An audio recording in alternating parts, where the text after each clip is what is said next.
હવે વાત બીજા મુદ્દાની કરીએ। ગાંધીનગરની ગિફ્ટ સિટીના નામે ચાલતી એક કથિત ઇન્વેસ્ટમેન્ટ સ્કીમ કૌભાંડનો પર્દાફાશ થયો છે, જેના કારણે હાલ ખળભળાટ મચી ગયો છે।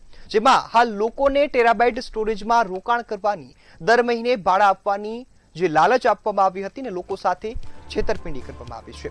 રોકાણકારોને નિયમિત રિટર્ન મળતા વિશ્વાસ વધ્યો હતો ને હજારો લોકોએ લાખો અને કરોડો રૂપિયાનું રોકાણ કર્યું હતું।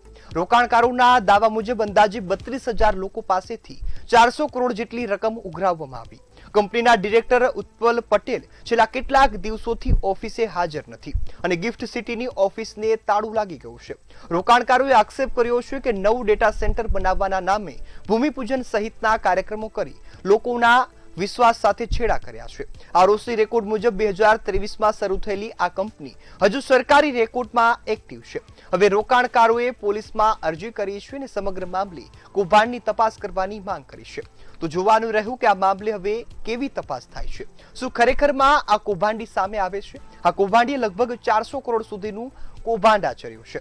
Suit space digital private limited નામની કંપની ખોલી હતી, રોકાણની લાલચ આપી હતી ને સાથે આ સમગ્ર ઘટનાને અંજામ આપ્યો છે।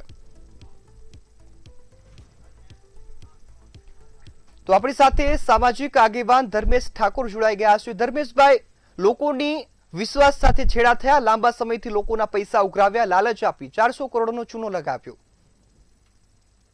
આજે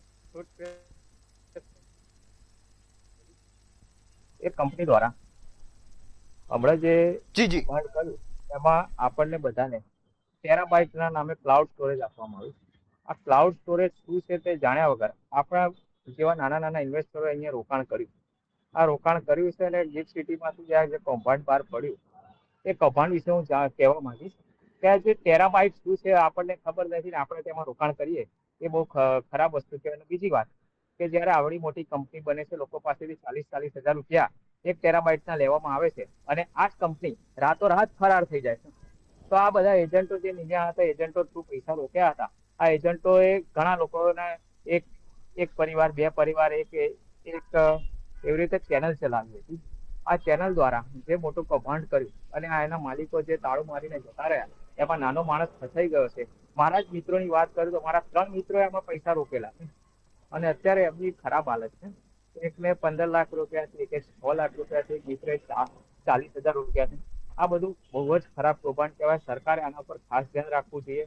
જ્યારે આવી કંપનીઓ બહાર પડે છે, ચેનલ સિસ્ટમથી કોઈ કંપની બનતી હોય અને જો એજન્ટ અને ચેનલ સિસ્ટમ ચલાવે તો સરકારે આ ચેનલ સિસ્ટમ વાળી દરેક કંપની પર પ્રતિબંધ લાવવો જોઈએ। પહેલા તો એક વાત છે, ચેનલ સિસ્ટમથી ઘણી કંપનીઓ પહેલા બજારમાં આવી છે અને કૌભાંડ કરીને ભાગી ચૂકી છે।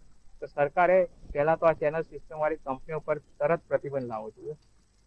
જી ધર્મેશભાઈ, લોકોને છેતરવામાં આવે છે, પરંતુ આવી અનેક ઘટનાઓ છતાં સરકાર હજુ જાગૃત નથી થઈ। સરકારે કોઈ કાર્યવાહી હજુ સુધી આવી કંપનીઓ સામે નથી કરી, એમને લઈ આપનું કોઈ ખાસ નિવેદન?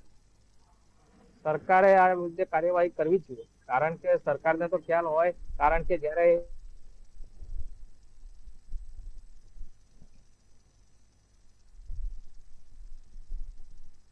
બને। જી બિલકુલ ધર્મેશભાઈ, અમારી સાથે જોડાયા બદલ આપનો ખૂબ ખૂબ આભાર।